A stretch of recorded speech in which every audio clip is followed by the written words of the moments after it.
Corpus Christi, Texas, land of sun, sand, and wind that could blow you to Oklahoma. It was on this fine, blustery day that our intrepid group of campers decided to brave the elements.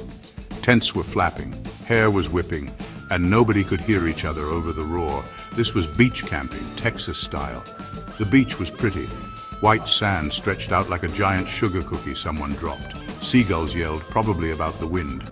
Our heroes huddled behind a particularly large sand dune, seeking refuge from the sand blasting. This was going to be an interesting trip. First there was Sean, a Marine who believed every problem could be solved with duct tape and a stern talking to. His girlfriend Raquel was a crafting enthusiast whose idea of roughing it was a glue gun shortage.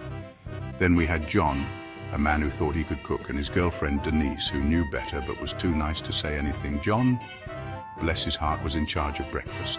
I got this. Breakfast is going to be amazing. Rounding out our band of adventurers were Juan and Magda.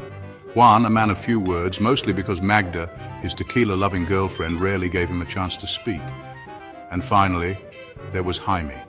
Nobody was really sure who Jaime was or how he got there, but he seemed harmless enough. John, convinced he was a culinary genius, decided to make his famous campfire beans. Now, beans are tricky on a good day. On a windy beach, they're a recipe for disaster. He started by trying to light the camp stove. The wind, however, had other plans. Flames flickered, sputtered, and died. John, not to be deterred, tried again, and again, and again. Finally, with a mighty gust, the stove roared to life, singing a song of victory and singeing off John's eyebrows. It's fine, just a little singe. Undeterred by his lack of eyebrows, John proudly dumped a can of beans into the pan. He stirred vigorously, a sprinkle of sand adding a little crunch to the recipe.